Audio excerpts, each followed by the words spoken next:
क्या आपने कभी ऐसे लोगों को देखा है जो दिन रात मेहनत करते हैं लेकिन फिर भी सफलता उससे दूर रहती है? वहीं कुछ लोग कम मेहनत करके भी तेजी से आगे बढ़ जाते हैं। क्यों? क्या भगवान किसी के साथ पक्षपात करते हैं? क्या किस्मत ही सब कुछ तय करती है, या क्या हमारी मेहनत करने का तरीका ही अलग होता है?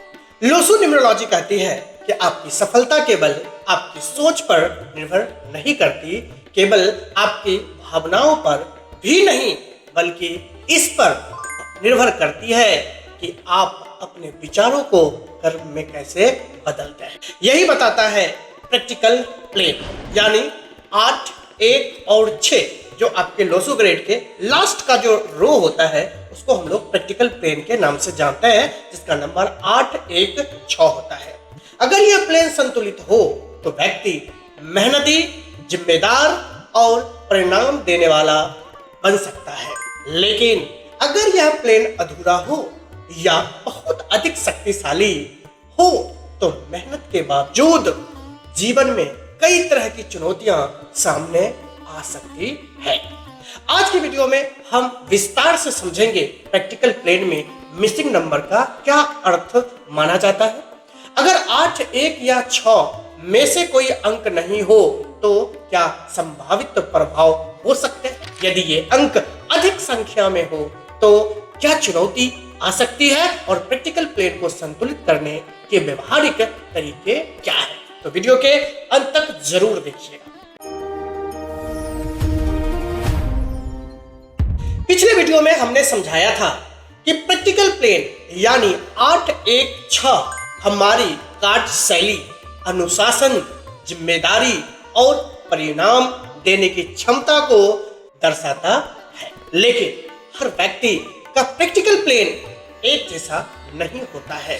किसी के पास तीनों अंक होते हैं, 8, 1, 6 तीनों आपको देखने को मिलेगा, तो किसी के पास 1 या 2 अंक नहीं होते हैं, और किसी के चार्ट में कोई अंक बार बार भी आ सकते हैं। यही से व्यक्ति में अंतर दिखाई देता है। ध्यान रखें, यह निश्चित भविष्यवाणी नहीं है, बल्कि संभावित प्रवृत्तियों को समझने का एक प्रतिकारात्मक तरीका है। यदि 8 नहीं हो, जो आपके फर्स्ट लास्ट रो के जो लास्ट में जो 8 आता है, अगर 8 नहीं हो तो 8 को कर्म, अनुशासन और धैर्य का नंबर माना जाता है। लगातार मेहनत का प्रतीक माना जाता है। अगर बर्थ चार्ट में 8 की ऊर्जा कमजोर या अनुपस्थित हो तो कुछ लोगों में निम्न प्रवृत्तियां देखी जा सकती है, जैसे शुरुआत तो कर देते हैं लेकिन लंबे समय तक लगातार मेहनत बनाए रखना कठिन लग सकता है। जल्दी परिणाम न मिलने पर निराश हो सकते हैं, एक काम छोड़कर दूसरा शुरू कर सकते हैं। जैसे मान लीजिए कि एक व्यक्ति जिम ज्वाइन करता है, पहले 10 दिन पूरी मेहनत करता है, फिर 1 सप्ताह ब्रेक ले लेता है, फिर दोबारा शुरू करता है, फिर छोड़ देता है। समस्या मेहनत की नहीं, कंसिस्टेंसी की है। बिजनेस में भी ऐसे लोग बार बार नया आइडिया शुरू कर सकते हैं लेकिन उसे पर्याप्त समय नहीं देते हैं। अगर आज की डिफिशिएंसी या कमी हो आपके बर्थ चार्ट में, तो ये सब सारे प्रॉब्लम्स आपको देखने को मिल सकते हैं। अब बात करेंगे, यदि 1 नहीं हो तो 1 नेतृत्व, आत्मविश्वास और पहला कदम उठाने की ऊर्जा का प्रतीक माना जाता है। किसी भी काम को इनिशिएट करने के लिए आपका 1 नंबर होना बहुत जरूरी है।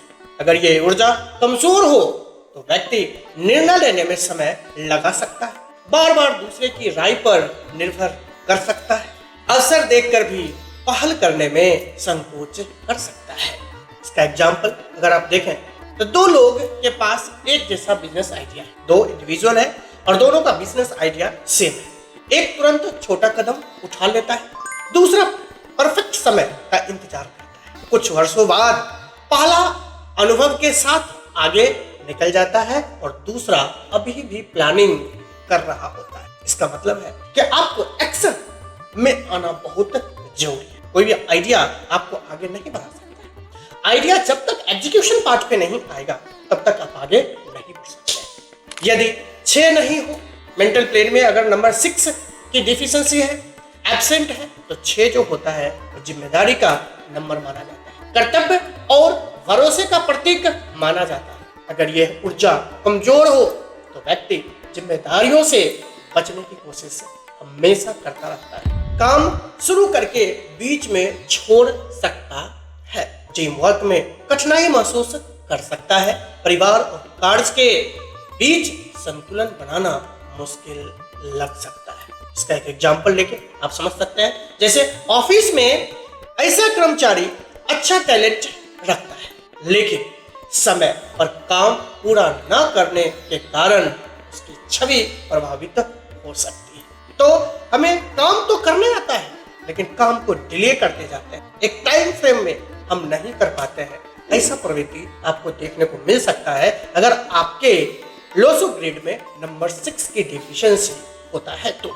यदि प्रैक्टिकल प्लेन बहुत अधिक शक्तिशाली हो तो भी प्रॉब्लम्स हो सकते हैं। अब दूसरी स्थिति समझिए, अगर 8 1 6 बार बार आते हैं तो ऊर्जा अधिक प्रबल मानी जाती है। अगर 8 कई बार आ गया, 2 या 2 से ज्यादा बार आ गया, अत्यधिक मेहनती अनुशासित भी उतना ही ज्यादा होंगे, कठिन परिस्थितियों में टिके रहने वाले आपकी हिम्मत होगा, लेकिन वर्क लाइफ बैलेंस आपका बिगड़ सकता है, परिवार और स्वास्थ्य की अनदेखी भी आप कर सकते हैं। अगर 8 का रिपीटिशन आपके बर्थ चार्ट में कई बार आता है तो नंबर 1 कई बार आ जाता है हमारे पास, 2 या 2 से ज्यादा बार आ जाता है, नेतृत्व क्षमता, आत्मविश्वास, तेज निर्णय में आप प्रखर हो जाएंगे, लेकिन दूसरों की बात कम सुनना, कभी कभी अहंकार, ईगो का प्रभाव आप में देखने को मिल सकता है।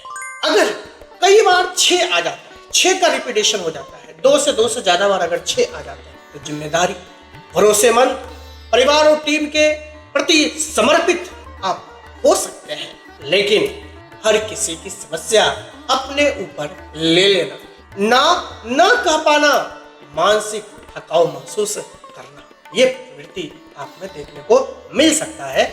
याद रखिए, हर शक्ति का संतुलन सबसे महत्वपूर्ण होता है। ऐसा नहीं है कि 6 ज्यादा है तो बहुत अच्छा है, 1 ज्यादा है तो बहुत अच्छा है, 8 ज्यादा है तो बहुत अच्छा है, या एब्सेंट है तो अच्छा है। नहीं, ये सभी का बैलेंस हमारे लोसो ग्रिड में होना बहुत जरूरी है आपको सक्सेसफुल होने के लिए, उसका एनर्जी को पॉजिटिवली यूज करने के लिए। अब क्वेश्चन है कि प्रैक्टिकल प्लेन को मजबूत कैसे बने, स्ट्रॉन्ग कैसे बने। तो अगर आपको लगता है कि एक्शन लेने में कठिनाई होती है, कोई काम हम आइडिया तो है लेकिन उसको एग्जीक्यूशन पार्ट पे नहीं जाते हैं, तो कुछ चीजें आपको करना है। सबसे पहला, रोज एक समय पे उठे, अनुशासन प्रेरणा से अधिक शक्तिशाली होता है, इसलिए हमेशा डिसिप्लिन मैनर में आप काम करें। दूसरा पॉइंट, छोटे लक्ष्य बनाएं, बड़े सपनों को छोटे छोटे कार्यों में बांट दीजिए, ये आपके लिए बहुत अच्छा रहेगा। और आपने एक छोटा सा काम अचीव कर लिया, उसको शाबाशी देना चाहिए, थैंक यू बोलना चाहिए, you have capability to do the things. Third point, जो शुरू करे उसे पूरा करने का कोशिश हमेशा आपको होना चाहिए। ऐसा नहीं अधूरा करके आप हमेशा उसको इनकम्प्लीट करने के फिक्र में रहते हैं और कंप्लीट नहीं कर पाते। कंप्लीट करने की आदत आत्मविश्वास को बढ़ा सकता है, इसलिए अधूरा काम बिल्कुल भी नहीं रहना चाहिए। चौथा पॉइंट, जिम्मेदारी स्वीकार करें, जो भी आपको जिम्मेदारी दिया गया है या आपने लिया है उसको स्वीकार करें और उसके अकॉर्डिंगली आपको हमेशा पेश आना चाहिए। गलती होने पर दोष देने के बजाय समाधान खोजने का कोशिश आपको करना चाहिए कि भाई ये हो गया, वो हो गया, हमसे नहीं हो, इससे बेटर है इसका सॉल्यूशन क्या हो सकता है, हमेशा सॉल्यूशन पे आपको काम करना चाहिए। शरीर को सक्रिय रखें, स्वस्थ शरीर लंबे समय तक एक्शन लेने में मदद कर सकता है, इसलिए हेल्थ को हमेशा प्रायोरिटी बेसिस पे आपको रखना चाहिए। छठा पॉइंट, हर सप्ताह अपनी प्रगति को लिखें, जो भी आप एक हफ्ता में अचीवमेंट आपने किया है उसको आप एक पेज पे लिखते चलिए, या डायरी में आप मेंशन करने चाहिए, जो मापा जाता है उसी में सुधार करना आसान होता है। मतलब आपका कितना सफलता हुआ नहीं हुआ उसको प्रॉपर आप माप सकते हैं, आप असेस कर सकते हैं, और उसमें जो भी आपकी त्रुटि दिखेगा उस पर काम करके उसको रेक्टिफाई किया जा सकता है। दोस्तों, सफलता केवल टैलेंट से नहीं मिलती, केवल लक से भी नहीं मिलती। सफलता तब मिलती है जब व्यक्ति सोचता भी है, भावनाओं को समझता भी है और सबसे महत्वपूर्ण हर दिन एक्शन भी लेता है। न्यूमरोलॉजी का प्रैक्टिकल प्लान हमें यह समझने का एक प्रतीकात्मक दृष्टिकोण देता है। हमारी कार्यशैली और जिम्मेदारी निभाने की प्रवृत्ति कैसी हो सकती है, इसका उद्देश्य हमें अपनी आदतों और व्यवहार को बेहतर बनाने की प्रेरणा भी देता है। याद रखिए, सपनों और सफलता के बीच सबसे मजबूत कड़ी है लगातार किया गया सही कर्म। अगर आपको आज की यह जानकारी उपयोगी लगी तो वीडियो को लाइक करें, अपने दोस्तों और परिवार के साथ शेयर करें और नंबर लाइफ चैनल को सब्सक्राइब करना ना भूलें। आज मैं विदा लेता हूं, आप नंबर लाइफ के साथ बने रहिएगा।